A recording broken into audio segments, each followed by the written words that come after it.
વિસાવદરમાં આધાર card update કરાવવા લાંબી લાઈનો લાગી છે।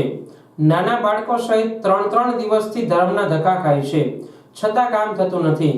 સરકાર દ્વારા રેશન કાર્ડમાં કેવાયસી કરાવવા માટે આધાર કાર્ડમાં મોબાઈલ નંબર લિંક કરાવવો પડતો હોય છે અને નાના બાળકોના આધાર કાર્ડ અપડેટ કરાવવાનું હોય છે। ત્યારે ઘણા લોકોના આધાર કાર્ડમાં મોબાઈલ નંબર લિંક ન હોય કે એકાદ શબ્દની ભૂલ હોય ત્યારે રેશન કાર્ડની કેવાયસીમાં આધાર કાર્ડ બતાવવામાં આવતું ન હોય અને લોકોને ફરજિયાત આધાર કાર્ડ કેન્દ્રની મુલાકાત લેવાની થતી હોય છે।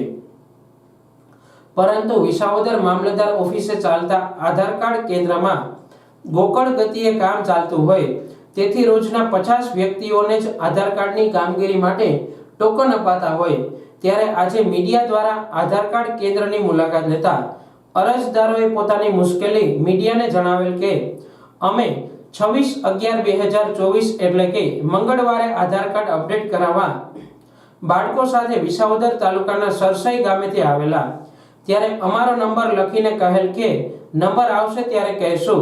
તો આજે તારીખ 28/11/2024 એટલે કે 3 દિવસ થવા છતાં પોતાના આધાર કાર્ડ અપડેટ કરવામાં હજુ નંબર આવ્યો ન હોય ત્યારે 3 દિવસ થયા બાળકો સાથે વિસાવદર મામલતદાર ઓફિસે આધાર કાર્ડ કેન્દ્રમાં કામ થતું ન હોય તો લોકોમાંથી એવો સૂર ઉઠવા પામ્યો છે કે આધાર કાર્ડની કામગીરી માટે અન્ય 3-4 જગ્યાઓ પર કીટ મૂકવામાં આવે તો લોકોની મુશ્કેલીનો અંત આવે તેમ છે। તમારું નામ શું છે ભાઈ? અહીં તમે શું આવ્યા છો? અહીંયા છોકરાના આધાર કાર્ડ નંબર ફેરવવાનો કેટલા દી છે? 3-4 દી અમે આટા મારી છે પણ તો વારો નતો। મંગળવારે લખાવ્યું હતું એટલે ગુરુવારે એને કીધું હતું વારો નથી આવ્યો છે તો અમારા છોકરાનું ભણતર કર્યું તો આ બીજું ક્યાંય એને કરે તો બીજો અંદર નામ આવી જાય ને અંદર 2 ઠેકાણે ચાલુ કરે તો 1 ઠેકાણે કેટલાક માણસનો વારો બીજું ચાલુ કરે તો બધાના વારા આવી જાય। અમે 3-4 દિવસ જોડી કે વારો નતો।